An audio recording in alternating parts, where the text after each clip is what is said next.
Thank you, Mr. President, and all of you for convening here today on this important matter.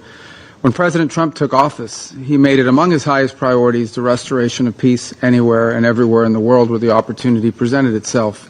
And it's met with great success in a number of places. We had a conflict between India and Pakistan, which was a very dangerous conflict, and one that he chose to engage in and was able to bring it to be very involved in bringing it to a cessation of hostilities. When Thailand and Cambodia were engaged in hostilities, the president got involved over a weekend over in the United States, and were able to play a critical role in that regard as well. We are very grateful to some of the countries in this room that were helpful in that regard with the DRC and Rwanda, and work remains to be done. But again, a conflict that presents grave dangers and extraordinary humanitarian challenges. With Azerbaijan and Armenia as well. He has become involved and we were able to sign an agreement at the White House very recently that hopefully prevents a future conflict which would prove costly and deadly.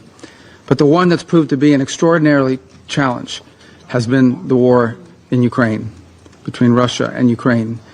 The President has worked on it tirelessly, has invested a tremendous amount of his own time, energy, and the highest levels of our government.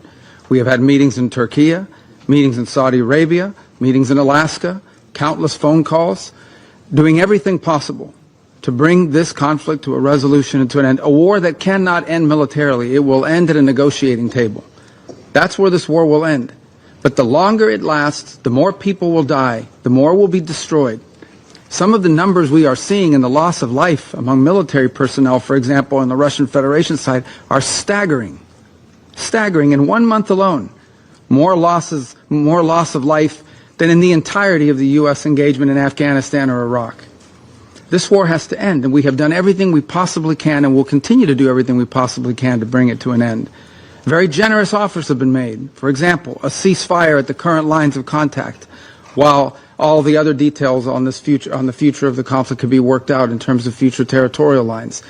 The President has shown extraordinary patience in terms of not assessing additional sanctions in the hopes of having a breakthrough in this regard. And all has come to what appears to be not just a stagnant one, but an era, and we've entered a period of what appears to be potential even escalation, with the historically highest number of strikes we've seen over the last few nights and before. And now we are also watching incursions into neighboring airspace by both drones and airplanes. The President is a very patient man. He's very committed to peace, but his patience is not infinite.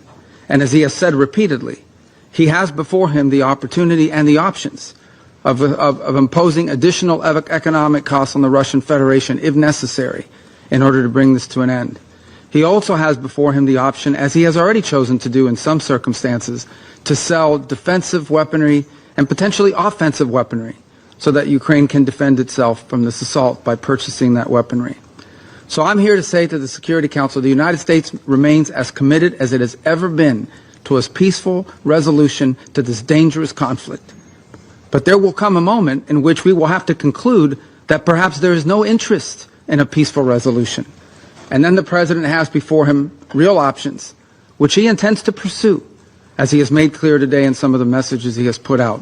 So I strongly urge the Security Council, the member states here, and those who are not part of this as well, to do everything in their power, and including the Russian Federation, to do everything within their power, and the Ukrainian side for that matter as well, but all sides, to bring this war to an end before it becomes something that will last another 3 or 4 years, lead to more destruction, both economic and at the same time and loss of life and loss of property and loss of futures.